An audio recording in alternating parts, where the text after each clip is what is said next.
Que o Ferreira Goulart ensina, ou pelo menos me ensina, que a clínica pode ser um espaço de degustação. Eu preciso antes fazer algumas ressalvas sobre psicoterapia na abordagem fenomenológica existencial e dizer, ou pelo menos explicar um pouco melhor, porque eu estou associando esse fazer ao processo de degustação. De modo geral, quando a gente pensa nas práticas psicoterápicas, geralmente há uma compreensão de que a psicoterapia é a execução, ou quase como sinônimo de psicologia aplicada, ou o conjunto de realizações de técnicas. Bem, não é um problema a psicoterapia ter esse caráter técnico, mas a psicoterapia não é só isso. No que diz respeito à psicologia fenomenológico-existencial, ou seja, uma prática clínica que se inclina a partir dessa inspiração do método fenomenológico e do pensamento existencial, acho que tem um outro elemento que é, por ter um grande diálogo com a filosofia, uma compreensão equivocada de que o psicólogo dessa abordagem precisaria dominar um arsenal, um conjunto de teorias filosóficas.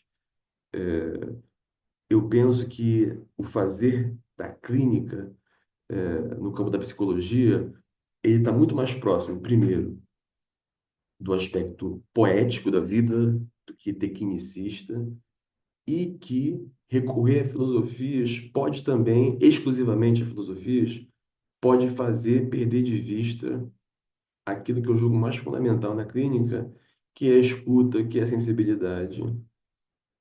E no que diz respeito à escuta, é, um impasse, talvez, que o psicólogo ele precisa se haver, é que, de um modo geral também, um elemento que está muito presente é o uso da palavra.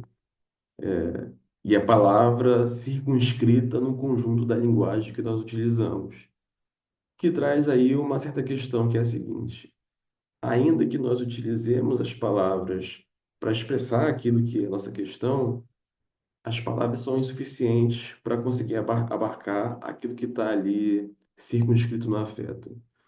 O que que te faz então? Porque a gente usa a palavra, mas ela carrega essa espécie de insuficiência. Eu penso que a insuficiência da linguagem, ela não invalida a palavra, a linguagem, mas ela, pelo menos, nos alerta que, ao tentar colocar em teorias, em linguagens, em conceituações, as explicações a partir de teorias psicológicas, eu perco de vista o que é questão, o que é afeto, o que é sentido. Então, acho que o primeiro aspecto é entender que todas as nossas conceituações são sempre tardias. Um exemplo que eu costumo dar é, por exemplo, alguém que nunca provou uma determinada fruta. Se a pessoa me pergunta como é que é o gosto da maçã, da banana, enfim, de qualquer coisa, não adianta eu explicar por conceitos o que que é o gosto. Ah, porque eu, como psicólogo, sei que a fruta, o alimento, quando entra em contato com a papila gustativa, é convertido em gosto. Isso não traz o gosto da fruta. Só dá para saber o gosto da fruta experimentando. Eu poderia ir por outro caminho, né? Por explicações psicológicas, filosóficas sobre o que que é o gosto. Ainda assim, eu perco de vista. O conhecer, o saber, ele vai se dar pela experimentação. E aí, nesse aspecto, surge a sugestão que eu fiz inicialmente, trazendo para o aspecto da clínica a degustação. Mas degustação não no sentido tradicional. Deixa eu contextualizar isso. Geralmente, não é raro, pelo menos, as pessoas virem para a psicoterapia com a ideia de que eu vou me conhecer melhor, com a premissa de que se conhecer é saber melhor ou mais de si mesmo na inteireza, na completude, na plenitude. Como se houvesse uma verdade fixa e imutável que eu devesse me vasculhar para encontrar.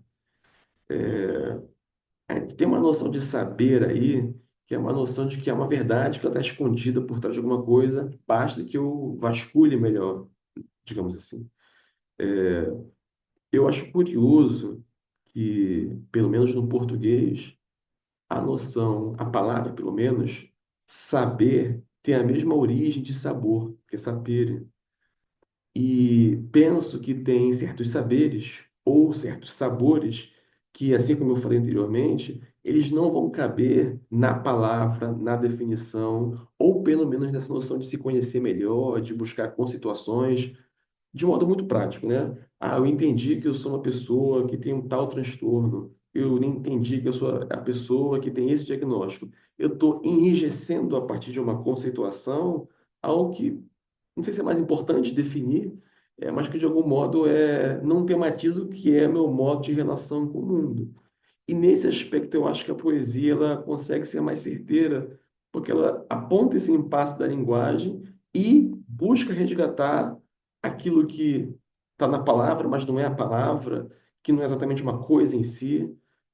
Não curiosamente, o poema que eu trago do Ferreira Goulart, que inspira essa minha fala, se chama Não Coisa. E eu queria citar esse poema porque eu acho que ele nos ajuda a pensar outras formas de saber, mas saber no sentido originário, saber como degustar, saber como conhecer, saber como aquilo que está na experiência. O nome do poema do Ferreira Goulart é Não Coisa. Eu queria ler, porque eu acho que ele por si só expressa o que eu estou tentando expressar e que talvez eu mesmo, tomado por vícios academicistas, às vezes tenha dificuldade de expressar e a literatura me ajuda a alcançar isso.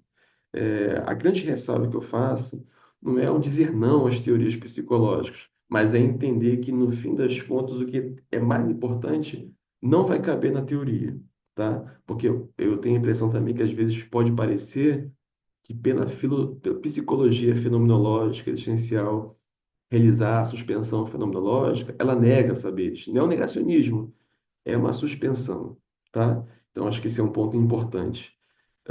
Mas vamos lá. O poema está assim. O que o poeta quer dizer no discurso não cabe. E se o diz é para saber o que ainda não sabe. Uma fruta, uma flor, um odor, um relume. Como dizer o sabor, seu clarão, seu perfume? Como, enfim, traduzir, na lógica do ouvido, o que na coisa e que não tem sentido? A linguagem dispõe de conceitos e nomes, mas o gosto da fruta só sabe se a comes. Só o sabes no corpo, o sabor que assimilas, e que na boca é festa de saliva e papilas, invadindo-te inteiro, tal do mar o marulho, o que a fala submerge e reduz a um barulho. Um tumulto de vozes, de gozos, de espasmos, vertiginoso e pleno, como são os orgasmos. No entanto, o poeta desafia o impossível e tenta no poema dizer o indizível. Subverte a sintaxe, implode a fala, ousa incutir na linguagem densidade de coisa, sem permitir, porém, que perca a transparência, já que a coisa é fechada, já que a coisa é fechada à humana consciência. O que o poeta faz, mais do que mencioná-la, é torná-la aparência, pura, e iluminá-la. Toda coisa tem peso, uma noite em seu centro. O poema é uma coisa que não tem nada dentro, a não ser o ressoar de uma imprecisa voz, e que não quer se apagar. Essa voz somos nós. Pode parecer estranho, né? Um poema desse que soa como se o poeta estivesse falando contradições, como é que ele quer abarcar uma coisa que não pode ser abarcada, definir o que é indefinível e lidar com isso que é inefável. Acho que isso é da circunstância humana. Nós lidamos com esse tipo de coisa. De modo apressado, a gente tende a classificar, a situar essa circunstância como uma coisa meio contraditória, paradoxal.